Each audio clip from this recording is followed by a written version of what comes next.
네, 2세트 돌격 종목 맛수 시작하겠습니다. 오늘도 재미있는 주제들 많이 담았으니까 저희와 함께 해주시고요. 첫 번째 주제 바로 체크해 보겠습니다. 약세장에 진입한 국내 증시 코스피 하루 거래대금이 작년 1월 대비 86% 감소한 것으로 나타났습니다. 거래대금이 바짝 말라붙은 가운데 시장에서는 증시 바닥을 가늠하는 시선이 분주해지고 있습니다. 현재 시장 지표는 바닥과 가깝다라는 목소리가 일단 크지만 불확실성이 아직까지도 남아있는 만큼 악재에 따른 추가 하락도 고려해야 된다는 일각의 목소리도 나오고 있습니다. 두 분과 시장을 한번 전망을 해보도록 하겠습니다. 바닥 신호에 따라서 또 시장을 대응하는 방법들도 많이 달라질 것 같아요. 우리 선윤 위원님. 네. 그 대표적인 바닥 신호라고 이제 많이 얘기하는 게 네. 그 시총 상위주들의 상승이에요. 어... 그게 우선적으로 많이 보여지는데 우선은 이제 지난 주말부터 해서 그 삼성전자하고 하이닉스의 움직임이 굉장히 두드러져요. 특히나 이제 삼성전자 흐름이 정말 좀 강하게 움직이고 있다라고 좀 개인적으로 판단을 하고 있어요. 6만 원을 금요일 날 갈까 말까 오후장 끝자락에 그랬어요. 갈 수 있을까? 가나? 근데 딱 종가를 나중에 확인을 하니까 6만 원 딱 가 있더라고요. 그래서 확실하게 이거는 월요일도 끌어올리는구나. 월요일도 가겠구나. 그래서 꽉 찬 일봉 상황을 보여줬고 오늘 현재 시간으로도 2% 이상 현재 상승 중인데 그 흐름을 이어갈 가능성이 굉장히 높다는 판단을 합니다. 근데 이제 항상 그렇지만은 시장이 돌아왔을 때 이 대형주들이 움직이기 시작할 때 꼭 이제 중소형주들이나 그간에 빠지지 않았던 뭐 코스닥 종목들이 좀 밀리는 성향들이 좀 많이 나와요. 대표적으로 2차전지 코스닥 대형주들 흐름 보시면 좋지는 않거든요. 그리고 셀트리온도 최근에 시장이랑 완전 다른 모습이었잖아요. 빠진단 말이에요. 그러니까 이제 올라가니까 이거를 뭔가 다른 종목으로 채워야 되는데 빠졌던 종목들이 올라갈 것 같으니까 아니면 삼성전자로 들어온다거나 제가 금요일 날 기업 방문을 가가지고 이제 임원분들이랑 시장 얘기를 주저리 다들 힘드니까 상황을 얘기하면서 하는 얘기가 저 아무 얘기도 안 했는데 야, 삼성전자 많이 오른다. 다른 거 팔아서 삼성전자 살까? 이런 얘기를 합니다. 저한테. 근데 이게 그분만의 시각이 아니라 많은 분들의 시각일 수가 있어요. 많은 분들이 이런 생각을 할 수 있다는 생각을 해봅니다. 그 현상이 고스란히 나타나는 게 현재 시장의 상황인 거죠. 근데 지금 보면은 여러 고민들을 또 해보는데 유가 고민을 안 할래 안 할 수는 없어요. 우선은 바이든 대통령이 사우디를 갔는데 거의 뭐 그 회의장 안에서 이런 표현을 하죠. 사우디 왕따 시키러 갔다가 왕따 시키고 당하고 왔다. 약간 이런 분위기였던 것 같아요. 기사들을 많이 보니까. 그래서 뭐 유가의 증산에 대한 부분 뭐 얘기도 쏙 들어간 상황이고 그냥 뭐 실패했다고 좀 보고 또 비웃음도 받았다고 이런 기사까지 나오는데 고민스럽긴 해요. 이게 사실 저는 그래도 어느 정도 조금 합의를 보면서 증산에 대한 얘기를 할 수 있을까 했지만은 별반 도움은 안 됐던 것 같아요. 그런데 그래도 미국 대통령이 중동 사우디에 가가지고 어쨌든 뭐 발을 들여놨다는 것 자체가 조금은 그래도 조금 시장에 영향을 줄 수 있는 그런 포인트는 되지 않을까 싶고 이제 첫 단계라 보거든요. 얼마 전에 바로 이제 왕따시키겠다고 했는데 그리고 이제 수그리고 들어갔던 거잖아요. 그리고 유럽 내의 모든 그 나라들이 하나같이 지금 외치고 있는 것들, 하나같이 주안점으로 잡고 있는 것들이 뭐냐면 러시아와 우크라이나 전쟁을 빨리 끝내버리고 자국 내의 에너지 정책들이나 자국 내의 재정을 지금 어느 정도 안정권으로 유지하게끔 만드는 그런 흐름들이 많단 말이에요. 그런 계획을 갖고 있다고요. 심각했던 흐름들, 그간에 지금 전쟁이 벌써 이제 반년째인데 이 흐름 자체를 빨리 바꿔야 되거든요. 그래서 여러 계획들을 갖고서 경기를 조금 잡아주는 모습들. 그리고 이게 재밌는 점은 유가가 어찌됐던 $100 이상으로 막 현재 치고 있지는 않아요. 안정기를 보이는 거고 경기 침체에 대한 인플레에 대해서 강한 압박을 주면서 잡으려고 한 흐름이 성공으로 가고 있거든요. 그러니까 소비 지표 자체들이 생각보다 괜찮아요. 유가를 흔들어 잡고 인플레를 금리를 올렸음에도 불구하고 괜찮게 나와주고 있거든요. 그래도 예상치보다는 다시 6월, 7월 들어서. 그래서 전체적인 시장 분위기가 안정권으로 가는 그림들. 그리고 환율도 거의 제가 보는 바는 피크아웃 됐다고 보긴 해요. 환율도 1,400원 위로 올라갈 가능성이 거의 없거든요. 만약에 올라간다면 그 금융위기로 가는 거예요. 근데 그런 상황이 아니거든요. 뭐 외환보유고 얘기를 하더라도 우리나라도 좀 빠졌다고 하지만 전 세계 상황이 다 똑같거든요. 근데 더 빠지고 있지는 않아요. 좀 안정권으로 또 가고 있는 흐름들도 있고 통화 스와프까지 지금 앞두고 있는 상황이라 이 모든 조건들이 바닥을 형성한 거예요.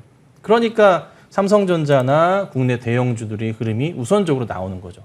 근데 왜 LG엔솔은 안 가? 그거는 조금 이따 2차전지 얘기를 할 때 다시 말씀을 드릴 거지만 우선은 우리나라 두 축이라고 한다면은 시총 상위주라고 한다면은 LG엔솔은 이제 신생이고 삼성전자와 하이닉스를 보는 거고 그리고 그 외에 이제 자동차주들이 이제 다시 한번 움직이는 흐름들을 볼 수 있다는 거죠. 근데 어찌됐든 이 중심에 있는 전자 쪽 두 개가 간다는 거 이게 굉장히 중요한 의미가 있다. 그래서 바닥은 확인되고 있고 번외적으로 그 외의 종목들이 단기간으로 좀 피해를 받고 있긴 하지만 아마 회복은 금방 일어날 것이다. 이렇게 좀 보고 있습니다.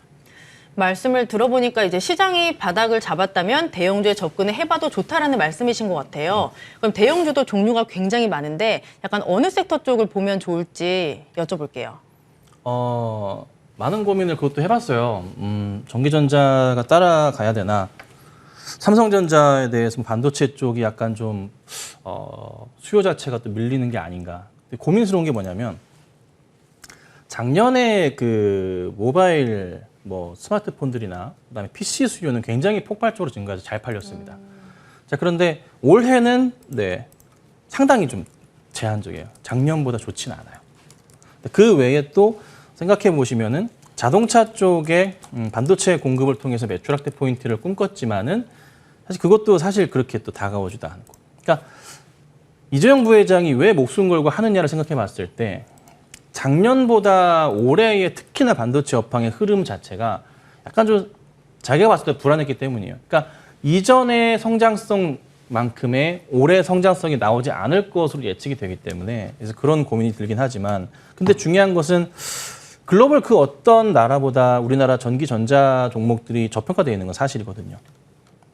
대만보다 훨씬 저평가되어 있고요. 삼성전자 같은 경우도. 그래서 외인들의 입장에서도 바닥은 확인했기 때문에 매수는 들어온 거라 제 판단은 그래도 전기전자 쪽으로의 매수 포인트는 계속 되지 않을까. 그래서 삼성전자와 하이닉스를 관심 있게 보시라고 말씀을 드려왔던 거고 특히나 삼성전자는 추천을 드리고 나서 한 7, 8%씩이 나고 있는 것 같은데 바닥에서 6만 원 아래에서 계속 말씀을 드려왔잖아요.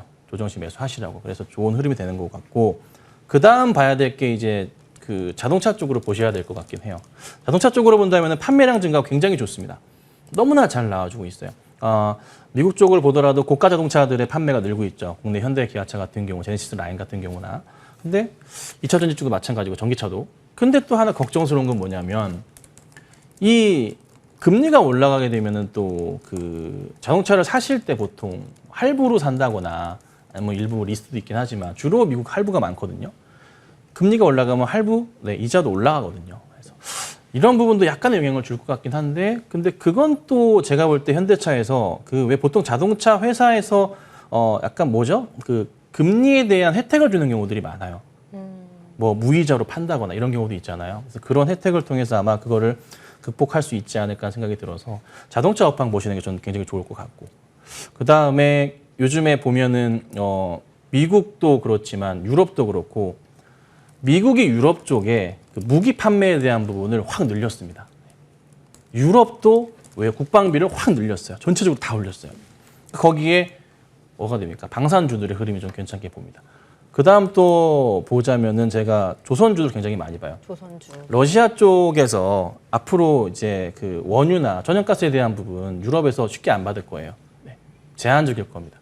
자연스럽게 미국으로 갈 거고 다른 나라 쪽으로 가는데 최근 들어서 조선주들의 수주를 보시면 LNG선 수주 국내에서 거의 다 합니다. 전 세계 물량들 거의 다 하고 있습니다. 이게 실적으로 하반기 때 쫙 이어집니다. 지금 조선주들이 약간 재미없는 모습이 나오고 있지만 최 근래 들어서 이게 방향을 완전 바꿀 거예요. 그러면서 튀기 시작한다고요. 제가 조선주들을 거의 10년치 차트를 보면서 그때 한번 설명드렸을 것 같은데 흐름 자체가 바뀌고 있거든요. 그러니까 앞으로 조선주들을 정말 긴 관점으로 본다면 현재 구간대 바닥은 맞아요. 몇 년치 뒤를 보더라도 바닥 자리는 나오는 것 같습니다. 그래서 조선주들도 차분하게 보시면서 대응을 하면 아마 좋지 않을까. 이 정도로 우선 보고 있습니다. 네, 그러면 우리 정지현 위원님은 지금 시장이 바닥이다 아니면 조금 신중해야 된다. 이 두 입장 중에서 어느 쪽에 더 가까우시죠?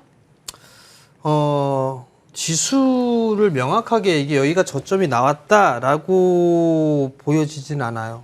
다만 이제 그 지수적인 그 부분들 대비해서 시장이 싸냐 안 싸냐가 더 중요할 것 같아요. 그러니까 단적으로 보게 되면 삼성전자가 주가가 밀려 내려왔을 때는 계속 안 좋은 얘기만 들렸었어요. 근데 최근에는 좋은 얘기는 없어요. 네. 뭐 선택을 해보게 되면 뭐 이재용 부회장이 8.15 특사 얘기가 좀 나왔던 거 그거 하나 정도? 근데 반등이 상당히 좀 강하게 나오고 있고 하이닉스 또한 마찬가지고요. 주가가 반영이 됐다라고 보면 좋지 않을까 싶어요. 그러니까 즉 지금 구간에서 이제 향후에 해결해야 될 부분들은 좀 많아요. 뭐 물가에 대한 부분들 때문에 주가가 밀려 내려왔었고 그리고 난 다음에는 스태그플레이션 얘기가 좀 나오면서 그 다음에 또 실적에 대한 얘기들이 좀 나왔었단 말이에요. 근데 삼성전자와 TSMC가 먼저 움직임이 나왔던 부분들은 실적이 그래도 제법 나왔어요. 적당하게. 그 부분들이기 때문에 안도성에 대한 반등의 흐름들이 아닌가라고 좀 보여지고요. 시장에 있어서 여기서 빠진다? 글쎄요. 쉽게 빠질 거였다라면 벌써 빠지지 않았을까 싶어요. 사실 IT 섹터들 같은 경우는 미국 시장에 먼저 바닥을 다지면서 움직이는 그런 모습들이 나왔었고 거기에 이어서 이제 삼성전자와 SK 하이닉스들이 좀 반등의 흐름들이 나온 그런 상황들이고 오늘 같은 경우도 시장이 좀 상당히 강해요. 강한 이유가 대부분의 종목군들을 좀 보게 되면 오늘 약한 게 제약바이오, 2차전지 소재가 좀 약해요. 네. 시총 상위에 있는 거. 얘네들은 많이 올랐거나 바닥에서 올라갔던 종목군들에서 조정을 받는 거고 2차전지 소재 쪽 같은 경우는 안 올랐어요. 안 빠졌어요. 그 부분들이다 보니까 약한 거고 대부분의 건설, 증권, 은행, IT 이런 쪽 섹터들은 전부 다 많이 빠졌어요. 낙폭이 과대하게 나왔던 부분들이기 때문에 그들 종목군들이 다 반등이 나오는 거다라고 저는 판단을 하고 있어요. 그러면 시장에 있어서는 여기서 추세가 반전이 됐다? 아직 추세가 회복되지는 않았다라고 좀 보여지는데 그래도 어느 정도 바닥은 나왔기 때문에 기술적인 반등의 흐름들이 나온다라고 좀 생각을 하면 좋지 않을까 싶고요. 하이닉스 여기서 따라가면 물릴 거예요. 하이닉스는 오늘 내일 단기 고점 나올 것 같거든요. 제 생각에. 단기 고점이요? 네. 그런 부분들이 있으니까. 그러니까 뭐냐면 대체적으로 보게 되면 업황적인 그런 부분들보다 기술적인 흐름들을 좀 많이 볼 때가 있어요. 근데 하이닉스 같은 경우 이제 매물대로 진입하는 그런 저격 부분들이 있고 그리고 60일선에 딱 저항을 받고 있는 그런 상황들인데 이걸 딛고 올라가야 이제 11만 원 정도대가 보일 거예요. 10만 원대 후반대. 그 정도까지 보여지는데 그렇게 된다면 일부 좀 트레이딩 관점으로 보시는 분들 같으면 좀 챙겨야 되는 그런 상황들이 아닌가라고 좀 보여지고요. 그리고 또 하나는 여기서 이제 지표 발표가 괜찮게 나오면서 금요일 날 미국 시장이 움직임이 좀 좋았었단 말이에요. 그러면 이제 FOMC하고 그다음에 GDP 발표가 좀 예정이 되어 있어요. 이제 추후에. 그러면 거기에 따라서 좀 변동성이 나올 가능성도 제법 있다. 근데 이제 시장 자체적으로 보면 많이 빠졌기 때문에 싸요, 사실. 싼 그런 부분들이 있기 때문에 여기에서 항상 똑같은 얘기를 했던 것 같아요. 여기에서 매도를 왜 하냐? 보유를 하고 참아야지. 시간이 지나면 이 자리 때보다 더 많이 올라 있을 거다라는 말씀을 계속적으로 드려왔을 거예요. 빠졌을 때마다 계속 힘이 들었으니까. 그렇죠. 반등이 나올 거야 하면서도 실질적으로 반등이 제대로 나오지가 않았으니까. 그럼 가격 조정이 끝났으면 보통 기간 조정에 들어가요. 기간 조정에 들어가고 난 이후에 추세가 회복되거나 다시 또 밀리거나 이러한 모습들이 나오는데 그건 시장의 상황에 따라서 좀 달라지는 것 같고. 근데 여기서 또 한 가지 좀 생각해 볼 부분들은 삼성전자가 지난주 외국인 쪽에 매수가 상당히 많이 들어왔어요. 그날 달러원 환율이 고점을 쳤을 때였었거든요. 네. 고점을 치고 오늘도 이제 음봉으로 좀 떨어지고 있는 그런 상황들인데 이 환율만 만약에 1,300원 이하권역으로 떨어지고 이게 뭐 1,280원 저점을 깨는 그런 모습들이 계속적으로 나오게 된다면 시장은 좀 더 강하게 반등이 좀 나올 수 있을 거라고 좀 봐요. 마지막 퍼즐이 저는 환율로 좀 보고 있는 그런 상황들이기 때문에 그렇기 때문에 지금 구간에서 저는 낙폭과대형 종목군들에 있어서의 일괄적으로 다 반등이 나오는 그런 시장이다라고 좀 생각을 하고 있고 네. 그 후에 그다음에 이제 만약에 추세가 지금은 그냥 저점이 나왔다라고 가정을 하게 되면 여기서 추세 돌리느냐? 저는 바로 못 돌릴 것 같아요. 차트가 일단 역별로 되어 있는 그런 상황들이기 때문에 시간적인 흐름들이 좀 필요해요.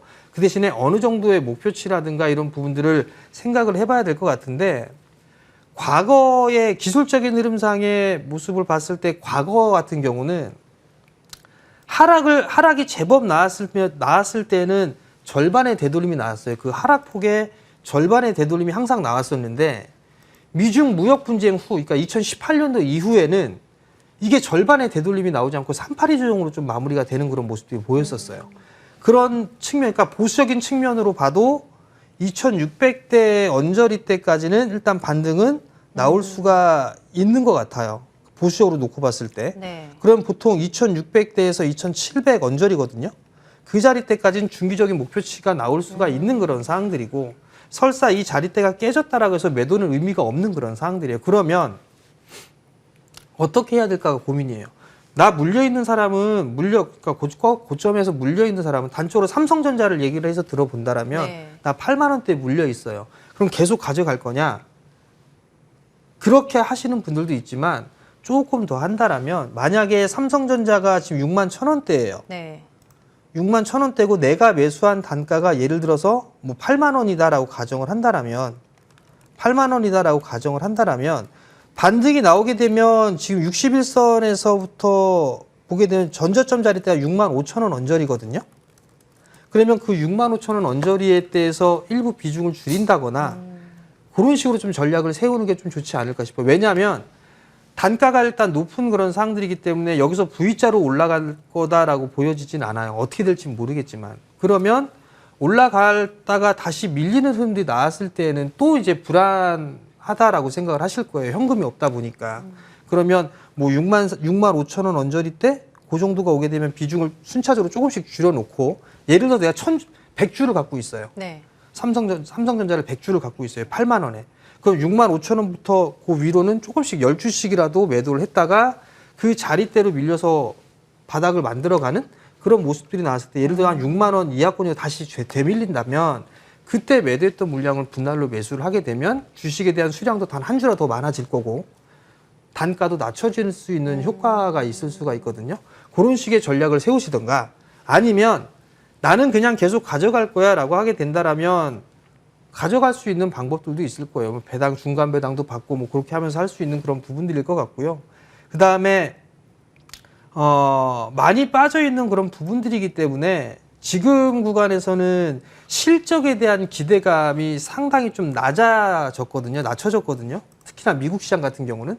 이미 미국 시장 같은 경우는 안 좋아질 거야 라는 얘기를 계속적으로 얘기를 해왔었어요. 그러면서 감원도 하고, 그러면서 일단 실적에 대한 기대치가 낮아졌기 때문에 그 낮아진 실적 정도만 나오더라도 시장은 크게 출렁거리진 않을 거예요. 다만 만약에 낮아졌던 실적에 대비해서 서프라이즈하게 나오게 된다면 그건 시장이 반응을 하게 될 거예요. 그러니까 그 정도로 좀 일단은 놓고 보면 좋지 않을까 싶고요. 지금은 많이 빠진 부분들에 있어서 기술적인 반등이고, 그거를 단기적으로 그 대응을 할 거냐 아니면 좀 중기적으로 대응을 할 거냐, 그 차이에 따라서 좀 달라지지 않을까 싶습니다. 유튜브 댓글을 보니까 우리 전문가님 그래도 현실적으로 삼성전자 못 팔 것 같아요. 더 올라갈 것 같아서요. 라고 말씀을 해주시는 분이 계시거든요. 사람은 간사해요. 제가 네. 말씀을 드렸어요. 이게 나쁜 의미로 네네. 간사하다는 얘기가 아니잖아요. 올라가게 되면 더 올라갈 것 같아요. 그렇죠. 빠지게 되면 더 빠질 것 같아요. 불과 며칠 전만 생각을 해보세요. 55,700원 7월 4일 날 찍었을 때 그때 더 빠지는 거 아니야?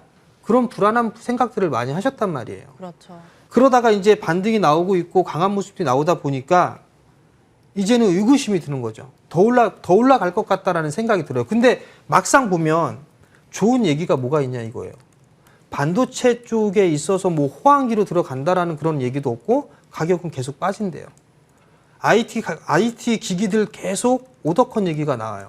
가전 쪽도 마찬가지예요. 비메모리 쪽도 그렇게 크게 아직까지는 안 되는 것 같아요. 그럼에도 불구하고 주가는 올라간단 말이에요. 그러면 반대로 생각했을 때 만약에 그런 악재에 삼성전자가 반응을 하게 된다라면 변동성은 좀 나올 수가 있겠죠. 그럼 지수에 대한 변동성도 나올 수가 있으니까. 그러니까 만약에 매도를 못할 것 같다라면 네. 그냥 보유를 할 수밖에 없어요. 굳이 내가 애써서 기술적으로 막 뭐라고 해야 될까요? 대응을 적극적으로 안 해도 될 것 같아요. 왜냐하면 삼성전자 시장이 시간이 흘러가면 다시 돌아서는 그런 부분들이 있으니까, 반도체 쪽을 보게 되면 내년 2분기 때는 회복을 해줄 거다라는 전망이 있고 1분기 말 때부터, 그러면 주가에 대한 부분들이 이미 선반영이 되었다라고 보여지고 6개월 선행하는 그런 모습들을 보였기 때문에 어느 정도 바닥은 나오지 않았느냐라는 게 생각이에요. 공통적인 생각. 근데 여기에서 외바닥으로 갈 부분들도 아니고 그렇게 된다라면 다시 한번 6만 원을 하회하는 자리 때는 나올 수도 있어요. 그럴 때 그걸 감안을 하시되 나는 못 팔겠다라고 하게 되면 어쩔 수가 없는 거고 나는 좀 대응을 할 수 있을 것 같다라고 하게 된다라면 뭐 좀 높게 잡으면 되죠. 한 6만 4천 원, 6만 5천 원 그 자리 때 조금씩 분할로 챙겨놓고 6만 원 이하권으로 밀리면 다시 매수를 해본다든가 그렇게 좀 생각을 해보는 게 좋을 것 같고요. 시장은 중기적으로 좀 올라가줘야 돼요. 다시 빠지더라도 반등은 좀 나와줘야 되지 않을까. 그리고 제가 한 가지 더 우려하고 있는 건 만약에 변동성을 키우게 되는 주 요인 중에 하나는 여전히 신용이 될 거예요. 신용에 대한 부분들 때문에 다시 한번 변동성에 노출될 가능성은 저는 여전히 좀 남아 있다라고 좀 보고 있기 때문에 가급적이면 지금 구간에서는 신용은 사용하지 않는 그런 전략이 좀 좋지 않을까 싶습니다. 네, 첫 번째 시장 이야기 자세하게 나눠봤습니다. 참고해 보시길 바라고요. 두 번째 주제로 넘어가겠습니다. 올해 상반기 우리 증시 정말 안 밀린 종목이 없을 정도로 크게 흔들렸는데요. 그중에서도 개인들이 피눈물을 흘리게 했던 종목들이 있습니다. 바로 빅테크 대장주 네이버와 카카오입니다. 네이버 올해 상반기에만 36% 넘게 밀렸고 시가총액도 20조 원 넘게 날아갔습니다. 카카오도 38% 가까이 밀리면서 비슷한 행보를 보였는데요. 실적에 대한 부정적인 목소리도 나오는 가운데 추세를 되돌리려는 움직임이 나오는 것일지 자세하게 이야기를 나눠보겠습니다. OX로 좀 해볼게요. 네이버와 카카오 추세 상승인지 아닌지 두 분의 의견을 OX로 명확하게 좀 확인을 해보겠습니다. 추세 상승이면 O를 들어주시면 돼요. 하나, 둘, 셋. 네, 두 분 다 이 네카오가 추세 상승이 아니라고 해주셨는데 우리 김선윤 위원님, 네이버와 카카오가 오늘 분위기는 괜찮거든요. 이게 다른 것보다 우선은 그 실적은 안 좋게 나왔단 말이에요. 네. 네이버 같은 경우가.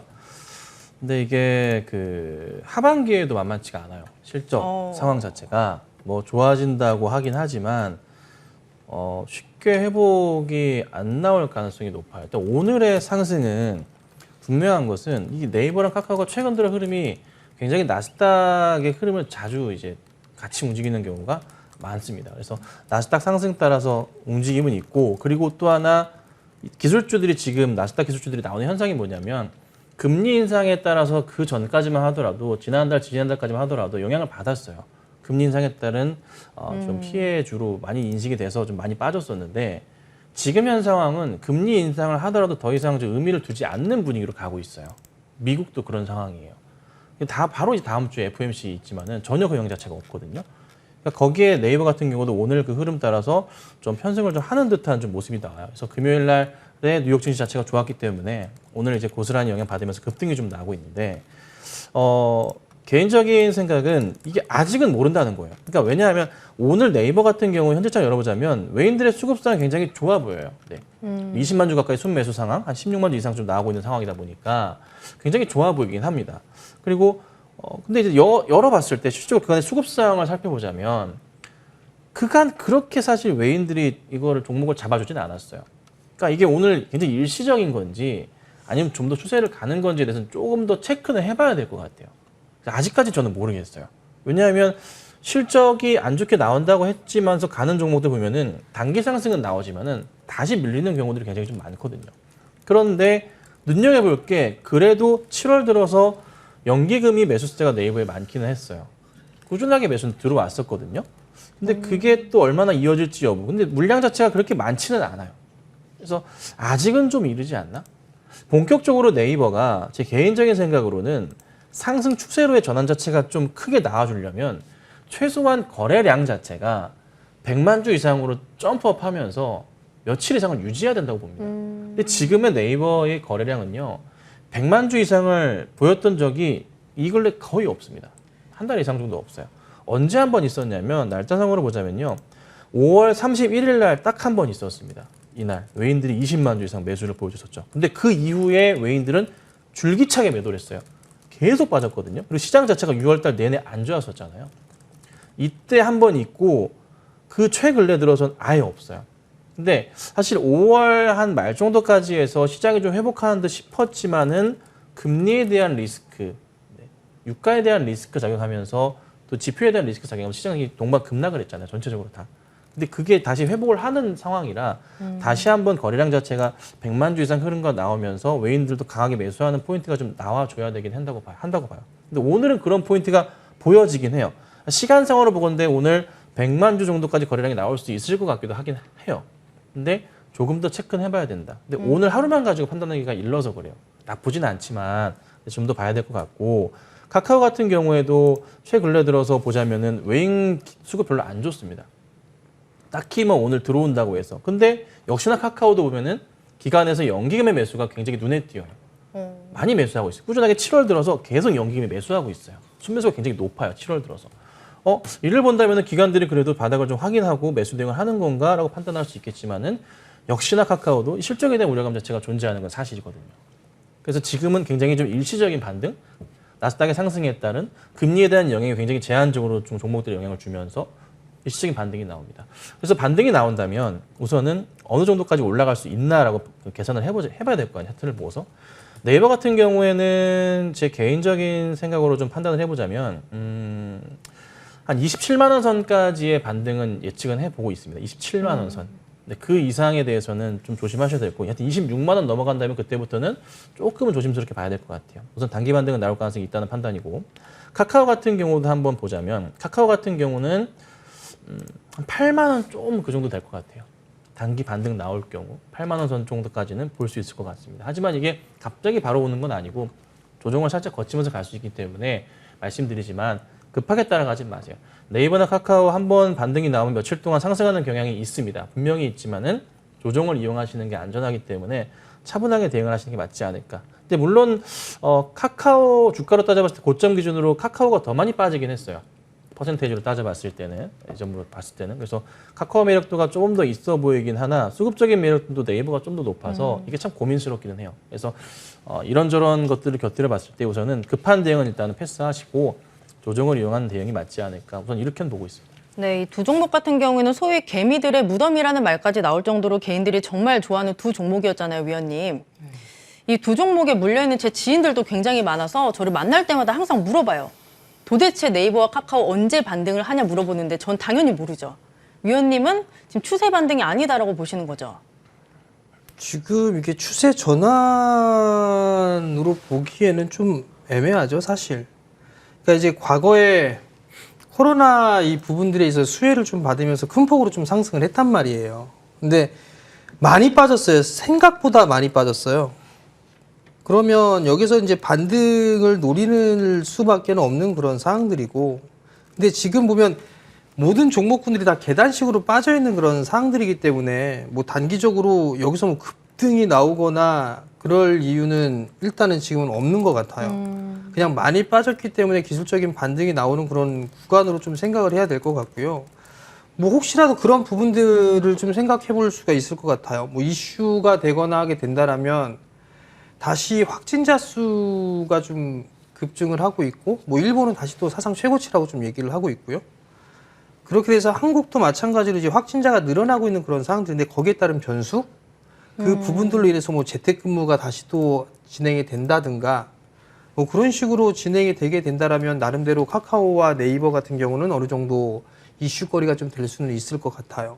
뭐 영업시간 제한이나 전 이런 것까지는 안 갈 것 같고 오히려 네. 인원 제한이라든가 그런 부분들은 좀 둘 수는 있을 것 같은데 영업시간을 뭐 조정한다거나 그럴 것 같지는 않아요. 그러면 그런 면에서 보게 되면 네이버랑 카카오도 반등의 시그널을 좀 만들어 줄 수는 있을 것 같거든요. 그러면 지금과는 많이 빠져 있는 그런 상황들이기 때문에 네. 여기에서 반등이 얼마만큼 나올 거야 뭐 그런 고민들도 해볼 수가 있을 것 같아요. 그러면 빠지기 시작했던 자리대에서 절반이에요.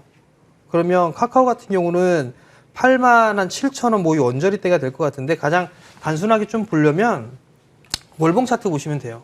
월봉 차트. 월봉 차트 보시고 5개월 선 자리대가 저항으로 좀 보시면 돼요. 네이버도 마찬가지고 카카오도 마찬가지고 5개월 선 자리대가 일단 저항 자리대로 좀 볼 수가 있는 그런 상황들이기 때문에 5개월을 일단 저항의 목표치로 좀 보고 거기서 좀 대응을 하는 게 좋지 않을까 그렇게 좀 말씀을 드리고 싶습니다. 제가 오늘 이 주제를 받고 리포트를 굉장히 많이 찾아봤는데 증권가에서는 시각이 약간 달라요. 네이버 PER이 역사적인 바닥 구간에 있다라고 보고 또 카카오는 하반기 반등 트리거를 찾기가 어렵다. 이에 따라 목표 주가를 하향하는 리포트가 굉장히 많았어요. 그래서 좀 네이버와 카카오를 다르게 접근을 해보는 게 좋지 않을까라는 생각을 해봤어요, 위원님.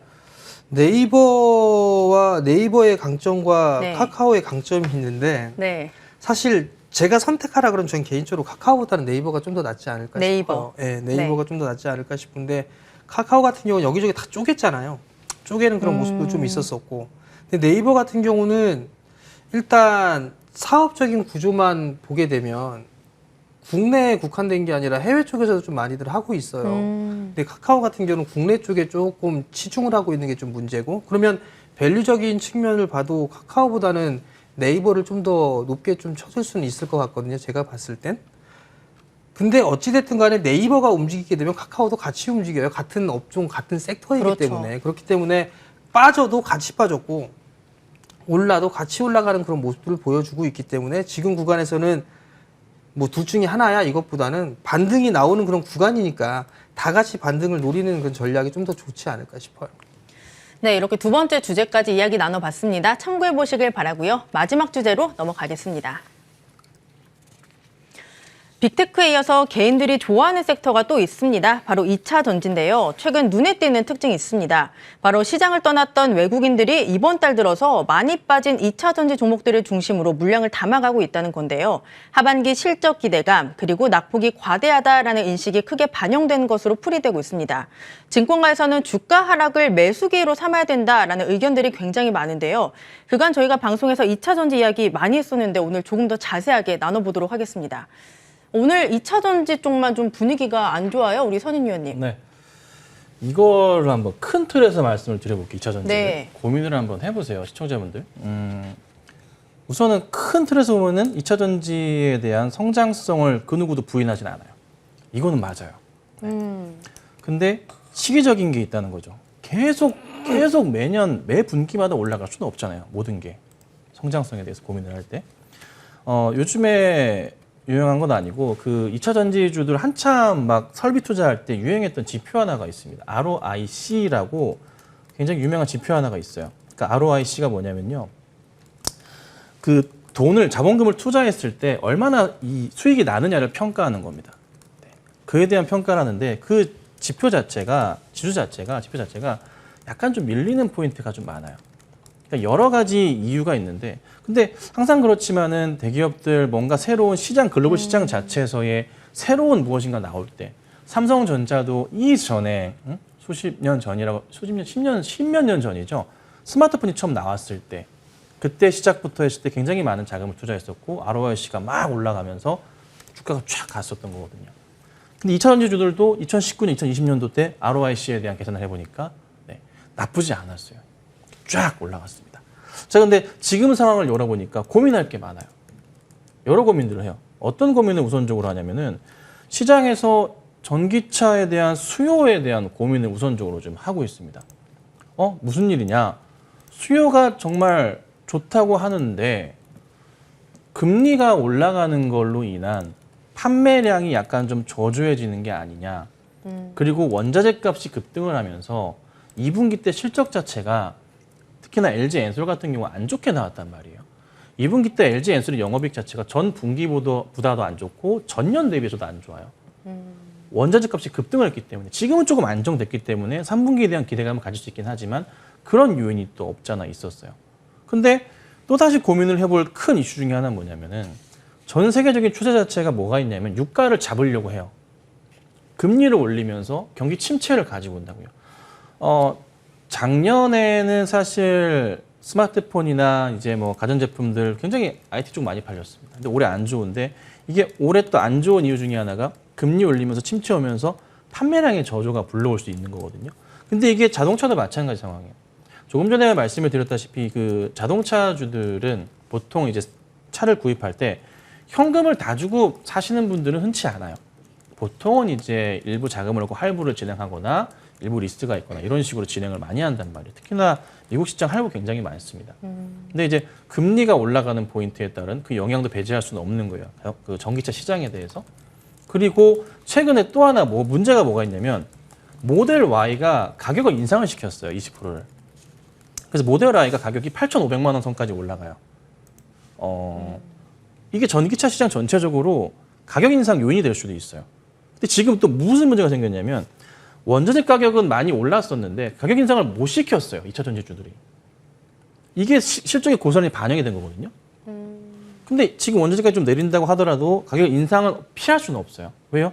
아직 그 이전 수준까지 안 내려왔거든요. 원자재 값이. 그러니까 이게 올리자고 하니 판매에 대한 부담도 생기는 거고 또 이게 부담 올리면 또 실적은 좋아지지만 이게 이래저래 막 고민이 많겠죠. 그래서 이게 어느 정도 시간은 필요해요. 그래서 이 영향이 굉장히 좀 큰 거가 있고 또 하나 뭐가 있냐면 엔솔 같은 경우는 보호회수 물량 영향이 이제 풀리게 되니까 어쩔 수 없이 주가가 올라가기 힘들어요. 그 영향이 있어요. 그리고 LNF나 그다음에 에코프로 같은 경우에도 오늘 좀 빠지는데 왜 빠지냐면 LNF는 반등이 나왔네요. 시장이 항상 올라갈 때 삼성전자나 하이닉스가 지금 급등을 하잖아요. 올려칠 때 코스닥에 죄송합니다. 제가 하나 올라. 코스닥의 그 종목들이 그 빠지지 않는 종목들을 매도를 한다고요. 이 종목을 다른 종목을 메꾸기 위해서.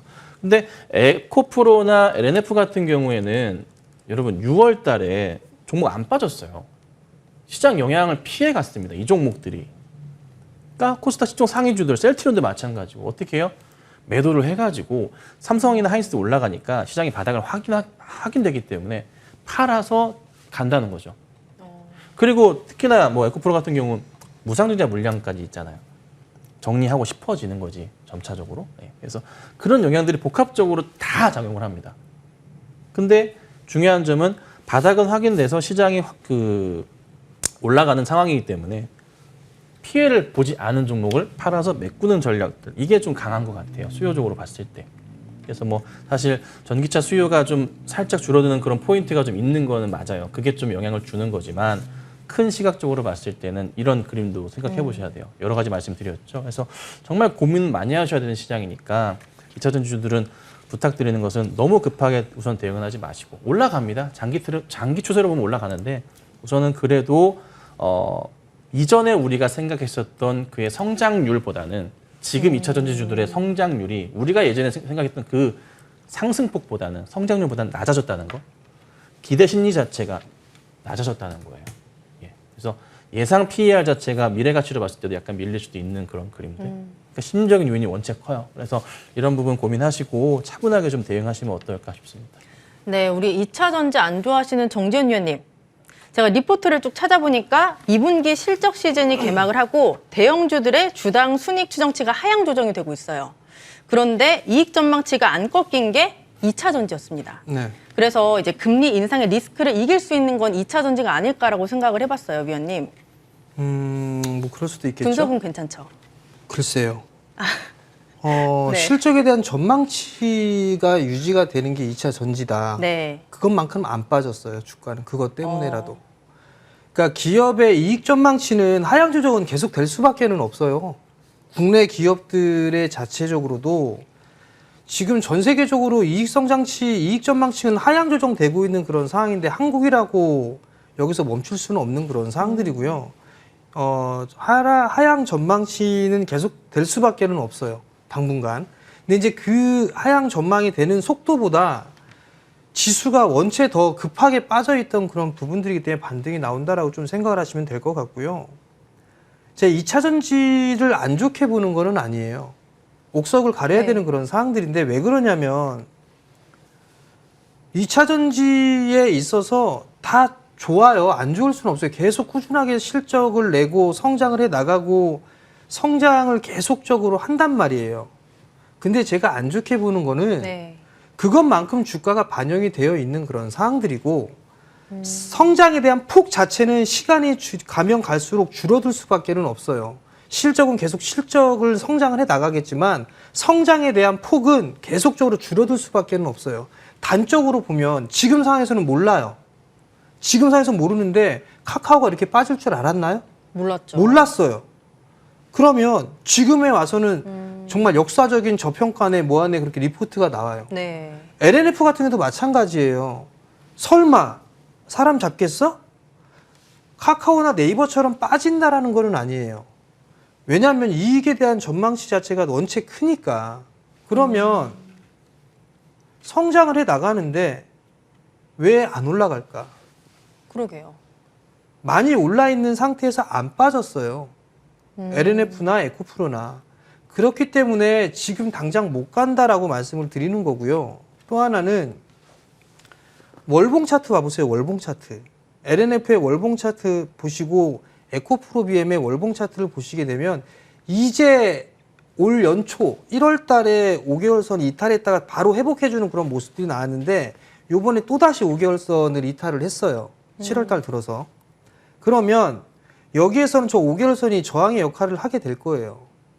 그러면 실적이 좋게 나와야 되는데 당연히 좋겠죠. 그럼 반등이 막 나올 거냐? 전 아니라고 봐요.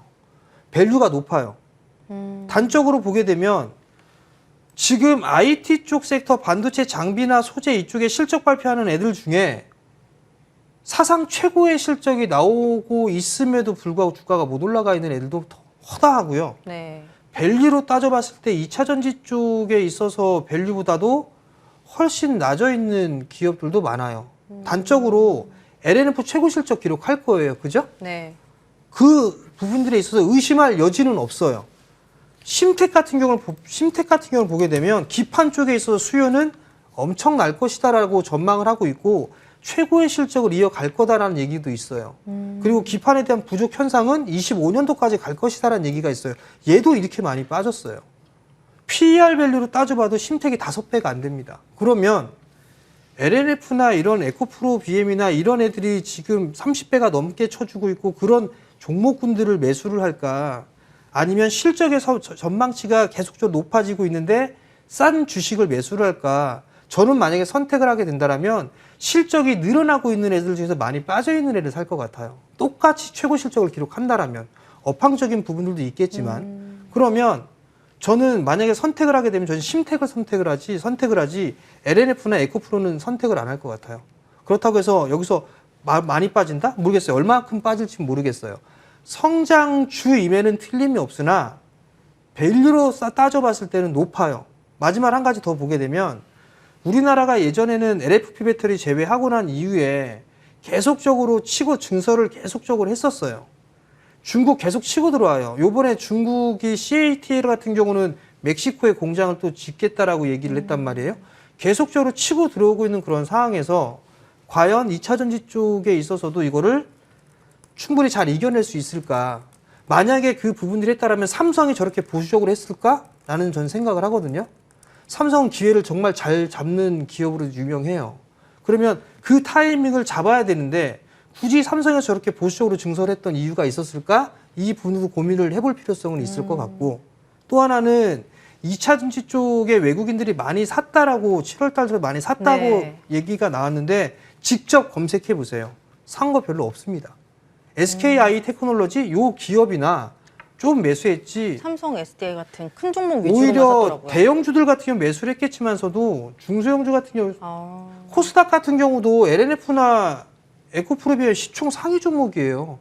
근데 얘네들도 매수는 했지만 대량으로 매수를 해주지는 않은 상황이란 말이에요. 그냥 그 신문만 믿고서 고지고대로 할 필요성은 없지 않을까라고 좀 생각을 하고요. 저는 2차 전지 살래, IT 살래, 그럼 저 IT 삽니다.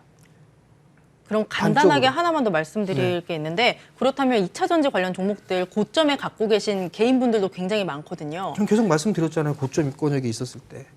잘 팔아라. 난 못 간다고 본다. 고점까지. LNF랑 에코프로비엠 네. 전 찍어서 말씀을 드렸을 거예요. 에코프로비엠이랑 LNF는 너무 많이 올라 있는 그런 부분들에서 적당한 조정을 못 받았기 때문에 기간 조정 내지는 가격 조정을 받을 수밖에 없어요. 밸류가 높아서. 걔네들이 성장을 못 한다는 게 아니라. 그러면 그 친구들 같은 경우는 일단은 대응을 할 수밖에 없다고 저는 봐요. 네, 이렇게 마지막 주제 2차 전지까지 체크를 해봤습니다. 참고해 보시길 바라고요. 오늘 김선인 위원님의 종목 AS가 있습니다. 저번에 말씀해 주셨던 자화전자. 예. 이 종목 AS 해주시죠. 네, 자화전자가 오늘도 나쁜 모습이 아니라 굉장히 좋은 좋네요. 모습으로 가고 있는데요. 크지는 않지만 2% 가까이 상승 중에 있습니다. 금요일 날 이제 8% 이상 급등이 좀 나왔었고 추천드리고 굉장히 좀 잘 가고 있는데 성장성을 분명히 말씀드리고 싶어요. 짧게 보는 종목이 아니라 제가 이제 뭐 금요일 같은 경우에 정말 장기 추세를 봤을 때 10만 원 정도 갈 수 있다 말씀드렸던 건 애플 아이폰 쪽으로의 매출 성장 자체가 원체 커요. 그래서 지금 현재 나오는 이 매출 포인트보다 몇 배 이상으로 튀어 올라가거든요. 그러니까 지금 매출이 작년 기준 3,400억 정도 됩니다. 근데 이게 애플 아이폰 쪽으로 나중에 납품을 하기 시작하게 되면 몇 년 뒤부터 본격적으로 진행되게 되면 그땐 이게 7천억, 8천억 조 단위까지 갈 가능성이 커요. 그래서 그 포인트를 보는 거고 아이폰뿐만이 아니라 국내 기업들도 납품이 잘 되고 있는 상황이거든요. 그래서 정말 크게 성장할 수 있는 기업으로 보기 때문에 그 말씀을 좀 드리는 겁니다. 그래서 차분하게 지켜보시고 짧게 보진 마시고 그리고 제가 이거를 굉장히 오랫동안 보아왔던 종목인데 기회가 와서 추천을 드렸던 겁니다. 그 전에 뭐 36,000원 갔던 적도 있고요. 시장 앉아서 빠졌던 게 오히려 기회가 돼서 추천드렸던 거니까 차분하게 대응하시고 조금 긴 호흡 보시면 좋을 것 같아요. 다만 이제 급등을 좀 많이 한 상황이라 이제 따라 들어가시는 건 추천드리진 않습니다. 제가 또 상황 보다가 요즘 종목을 굉장히 조금 타이트하게 드리고 있어요. 자주 안 드리거든요. 올라갈 수 있는 것만 좀 골라서 요즘 드리고 있거든요. 계속 요즘에 드렸던 종목들 보시면 수익률이 굉장히 좋습니다. 그래서 뭐 내일도 상황 보다가 또 좋은 정보 있으면 올려드릴 테니까 방송 잘 지켜보시면 좋을 것 같습니다. 그럼 지금 들어가면 안 된다라고 하셨는데 주가가 26,400원이거든요. 여기서 살짝 눌렸을 때 들어가면 되나요? 개인적인 추천은 25,000원 아니면 좋을 것 25,000원. 같긴 해요. 근데 지금도 괜찮아요, 솔직히. 괜찮은데 그냥 방송상 추천드린 이후에 또 원체 10% 이상 수익이 나고 있는 터라 다른 분들과 너무 비교되시니까 사신 분들과는 그래서 그렇게 말씀드리는 거니까 조정을 이용하시는 게 좋을 것 같아요. 네, 이렇게 종목 AS까지 해봤습니다. 참고해 보시길 바라고요. 이렇게 오늘 3가지 주제로 이야기 나눠봤습니다. 투자하실 때 많은 도움 되셨으면 좋겠고요. 잠시 뒤 허반석 위원의 작전 리포트 준비되어 있으니까 끝까지 함께해 주시길 바랍니다. 두 분과는 여기서 인사 나눌게요. 고맙습니다.